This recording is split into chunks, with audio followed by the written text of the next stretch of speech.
Welcome to The Explainer. Today, we're jumping straight into the hilariously extreme and honestly kind of eye-opening story of a highly successful, totally comfortable executive who deliberately turned his life entirely upside down. Why? Just to break out of a daily rut.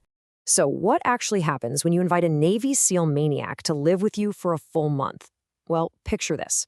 Entrepreneur Jesse Itzler found himself stuck in this very comfortable, highly predictable routine. He'd recently run a 24-hour relay race where he spotted endurance athlete David Goggins. And get this, Goggins was running the entire race completely alone. No teammates, nothing, even breaking bones in his feet along the way just to prove he could hit 100 miles. Itzler was so intrigued that he literally cold-called the guy. He essentially wanted to buy some of that intense motivation, hoping that just being around such a fiercely driven person would cause some of that secret sauce to rub off on him.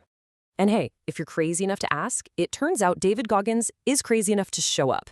Just 3 days after that invite, Goggins arrived at Itzler's doorstep with exactly one bag. One bag. And he immediately established one absolute rule for the entire month. We have to do something every day that sucked. Right off the bat, you know this wasn't going to be some gentle wellness retreat. It was an absolute non-negotiable commitment to constant discomfort. You really have to appreciate the sheer fish-out-of-water dynamic going on here. On one side, we have Jesse Itzler. He's a private jet executive, married to the founder of Spanx, living a highly comfortable life stuck in a predictable routine. And on the other side, David Goggins, a guy who completely transformed himself from a 260-pound, out-of-shape guy drinking milkshakes into this unstoppable Iron Man and military savage. So you literally have a wealthy executive trying to absorb a mindset shift from a Spartan survivalist who actually thrives on pain. It's wild. Section 1, Shattering Self-Imposed Limits. This first major trial perfectly demonstrates how quickly our brains tell us to quit long before our bodies actually fail. So, day 1. The very first thing they did was head to the gym so Goggins could map out the month. He wanted to see exactly how many pull-ups Itzler could do. Itzler maxed out at barely over 8 reps, mostly kipping, just struggling to get his chin over the bar, across 3 grueling sets. He dropped down, completely exhausted, and asked, "Okay, what's next?" Goggins just casually looks at him and drops a bomb. 100.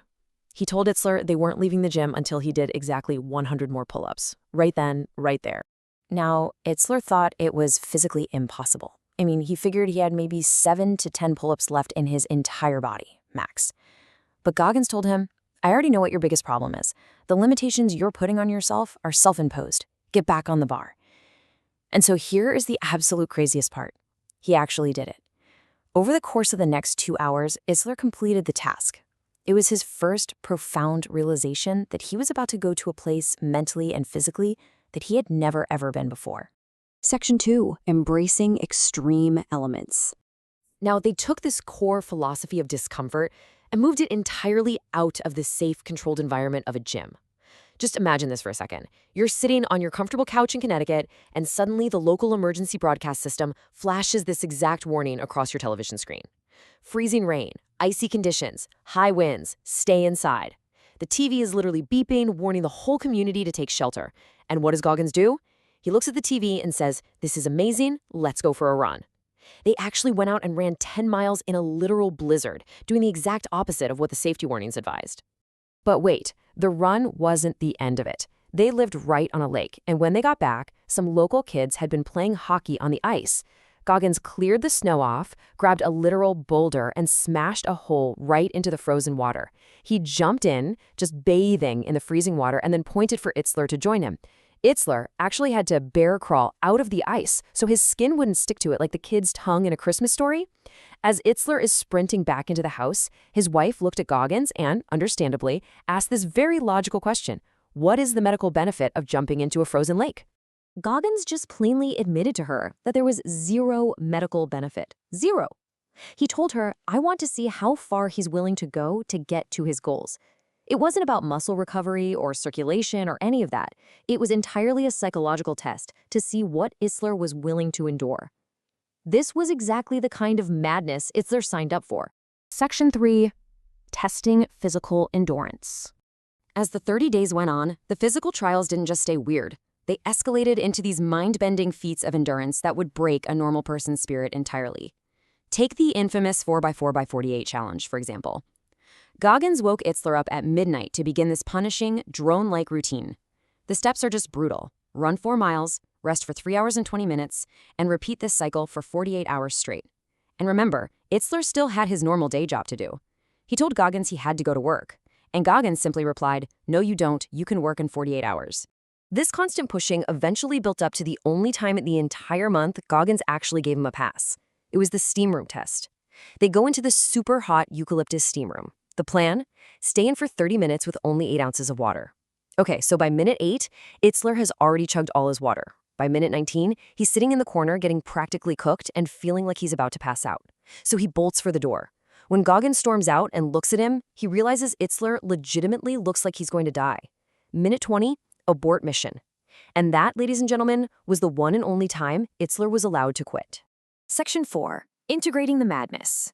Now, the crucial point here is figuring out how Itzler managed to maintain his professional executive life while living with a literal human wrecking ball who shadowed his every single move. Well, instead of hiding the madness from his corporate life, Itzler brought it right into the office. Goggins would just announce a burpee test out of nowhere. Itzler would have a 30-minute break between business meetings, strip down to his boxers right there at work, and do a 10-minute maximum burpee test. Then, he'd walk back into his next meeting absolutely soaking wet. And you know what the crazy part is? He closed every deal because he was so completely amped up. Plus, with Goggins sitting right there in the room, his colleagues were probably way too confused and intimidated to say no. So after a full month of near-death experiences, waking up at 3 a.m. for blizzard runs, having a roommate shadow his every move 24/7, and totally rewiring his brain, you'd think there would be some massive emotional goodbye, right? Nope. Goggins departed by simply leaving this hilariously anticlimactic tiny post-it note on the counter that just said, "Thanks." No long hugs, no big speeches, just thanks. Ultimately, the core concept we get from this explainer is what Itzler calls getting the rub. It's basically defined as putting yourself in a radically uncomfortable position so that life's hidden lessons can find you. You see, you can't just wait around for inspiration or for these little nuggets of wisdom to drop into your lap while you're sitting comfortably in your routine. You really have to actively seek discomfort and put yourself directly in the path of growth. I want to leave you with this final, thought-provoking question to challenge your own routine. Where are you settling for comfort in your own life? And what impossible limitation do you need to shatter today? Because as we've learned from this incredible month-long experiment, the only thing holding you back from those extra 100 pull-ups in life is yourself. Thanks for joining me on this explainer. Now go out there and find your discomfort.